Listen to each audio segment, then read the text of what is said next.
back to another episode of Here's the Tea, where we spill the tea on the amazing nonprofits in our reusable bag program. Each month, the co-op introduces a limited run reusable canvas bag designed by a local artist and screen printer, Patrick Hiller from We Studios. This month's nonprofit is Harborcreek Youth Services, and we're here with Sherry Gross. Thank you so much for joining us, Sherry. And today we are enjoying the Stay Well Tea Blend. You can find it in our bulk herb and loose tea section. This tea is perfect for the flu season. It is packed with elderberry, lemon balm, golden seal, all of the usual suspects that you would see in just something that you want to really give your immune system a nice boost, especially since it's flu season right now. So we're gonna, there's ginger in there too. So we have a little artist statement from Patrick Hiller from We Studios. This composition is a loose, organic interpretation of the Harborcreek Youth Services iconic H logo. It visualizes the core of their mission, a supportive adult hand reaching down to lift a youth up. Instead of solid ink, the hands are constructed from hundreds of individual words like heal, grow, and safe. These textual building blocks represent the many small acts of care, counseling, and community support that HYS provides to help young people build a solid foundation. The radiating lines frame this connection, symbolizing a positive energy that flows from a supported youth back into our community. He always has such nice, I love how he describes every design. It's a nice interpretation. Yeah, and I love the colors too. Great. So Sherry, we were just talking about Harborcreek Youth Services. It is located on Iroquois Avenue? Right. Okay. So, and I was just saying that I've driven by this building a multitude of times and had no idea how many services it offers the community. So what are a couple of things that people can expect or that is offered by Harborcreek Youth Services? Well, Harborcreek has been around a super long time. We're celebrating our 115th anniversary this year, providing service to the Erie community and also really to the state of Pennsylvania, because we have kids that come from all over for treatment at our facility. And we really have two main lines of care that we provide to kids and their families. And one is a very small program, and we call it MST, multisystemic therapy. It goes in the home, and it serves actually boys and girls, and tries to help parents get a little stronger and helping kids deal with all the pressures that are happening at school and elsewhere. So there's that program, but our largest program is our psychiatric residential treatment program. That's right on campus on Iroquois Avenue. And people might not realize it, but we have about 60 acres. I was very surprised to see that. It's huge. It is huge. And so we can have up to 72 boys only, ages 12 to 19, living right there on campus, sometimes for an average of maybe 8 months at a time, receiving psychiatric care. And we have our own certified school on the premises, which is kind of the first thing I think you see when you look off of Iroquois Avenue. The nice thing about having a huge campus is we have a pool, we have basketball courts, we have a baseball diamond, we have bike trails actually back in the woods. So we're able to really offer some room to spread out a little bit and for the young boys to be active. Our program is a trauma-informed program. And what that really means is we understand and appreciate that most of our kids come to us having experienced complex childhood trauma. And that means that a whole series of difficult things have happened to them that have disrupted people's ability to care for them. So unfortunately, these kids often come to us abused, neglected, and mistrustful of adults. And so our program is a developmental trauma program, and what we do is really try to be where the kid is at and focus their treatment on what they're able to do, understand, and learn. And we try to help them deal with the impacts of that trauma. So it's a great program. We use all kinds of different ways of helping to get at those impacts of trauma, including music and art. We have a long-standing writers group that's really cool. Wow. Sometimes they publish their works. Awesome. Yeah, it's really, really cool. So we have really kept up with the current thinking on how to heal from trauma, and we use all of those things with the kids. And I'd like to say that, like, I believe we have the premier program of this type in the state of Pennsylvania. We really provide such a range of services, and I think we see a lot of success with kids too. Wow. Yeah, it seems like it offers a full, like, serving the whole person, Yeah. not just the therapy, but, like, you know, just them growing as a person, as a human, and being able to also still be a kid. Like you're saying, with having a pool there, that's amazing. Like, oh, that being pool's able to very go, popular yeah. in the summertime. You know, bet. we always like to say that when people come to our program, we don't ask what's wrong with you. We ask what happened to you, because we really find that that gives us a whole lot more to work with in terms of working with kids, and we work with their parents too, even if they are at some distance. We're doing family therapy once a week, so it's a really innovative program. I think Harborcreek was one of the first to actually get interested in trauma.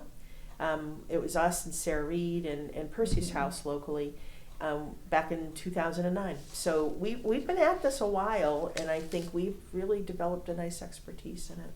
Wow. Yeah. It seems like they're like you were saying, not only is it like the therapy services, but like with like the school, like, are they just, is it regular classes? Do they have an opportunity to, like, I think I saw something about there being like cooking classes or like art classes and things like that. Well, we do some of the things you'd expect to see in a regular school, and then some things that you don't. I mean, we do have structured classrooms, appreciating that a lot of our kids have done poorly in regular schools. They have a hard time with all those transitions from class to class and peer conflicts and things like that. So we really try to keep the stresses down a little bit. We really do focus on them keeping up with their academics. We want them to go back to their home school district and have kept pace with their peers. So we're following the same curriculums that each of their school districts are. And then right now, what the boys are really into is crochet.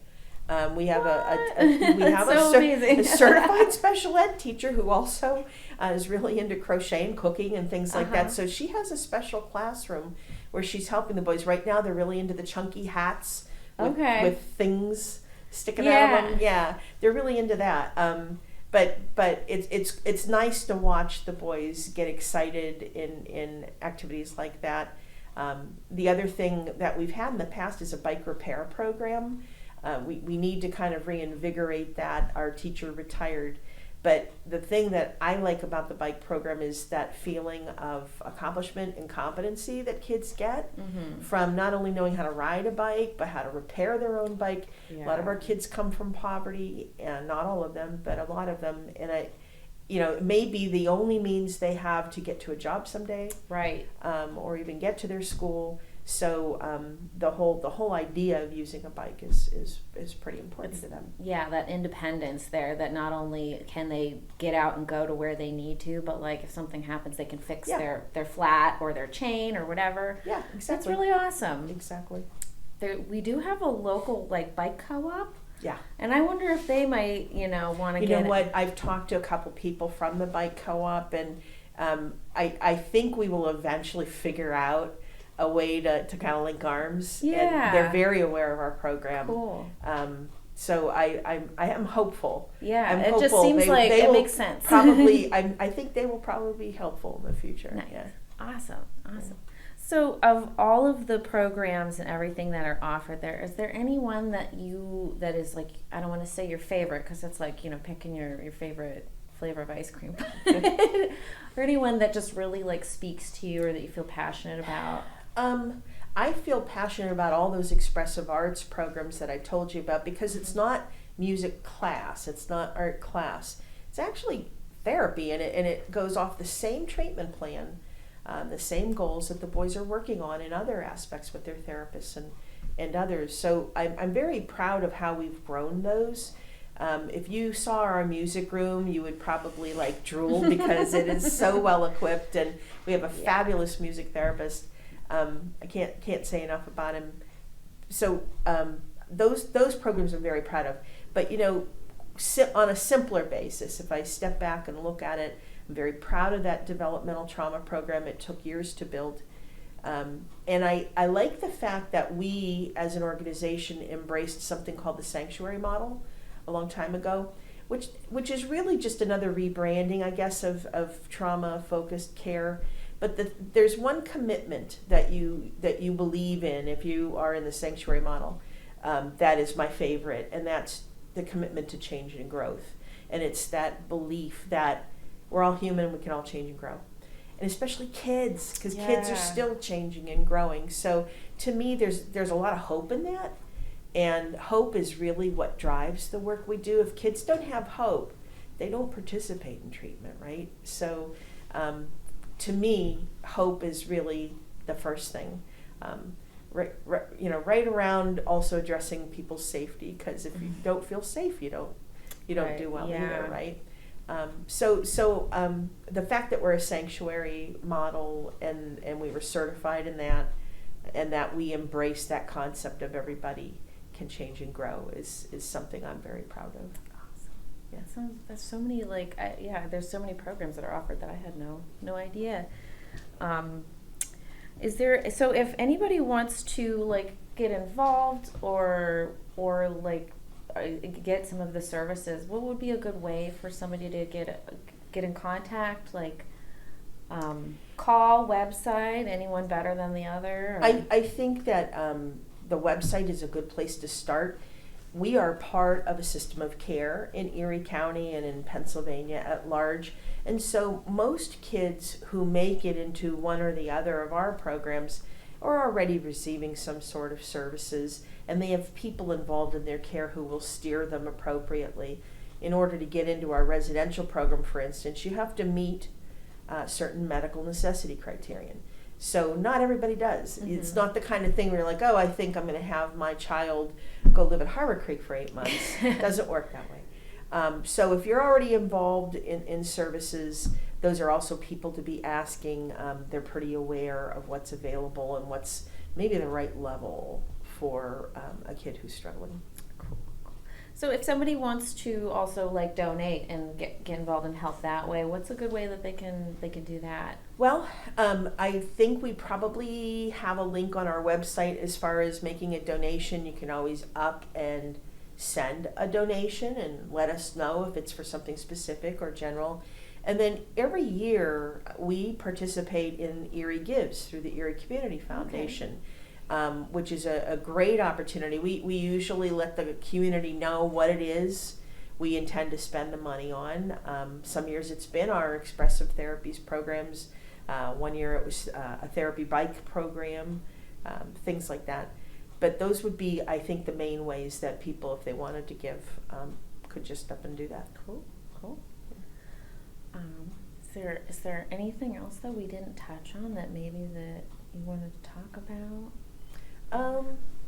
The only thing that I would just add, because it to me, because I'm a cooperative nerd, I'm really into the cooperative principles, and I like it that I'm also working at a nonprofit that has embraced principles. Mm-hmm. So to me, being principle driven in what you do and knowing why you do those things is cool. And one of the things that is, I think, neat about Harborcreek Youth Services is, aside from all the things we do with kids and families, we're also committed to cooperating with other nonprofits.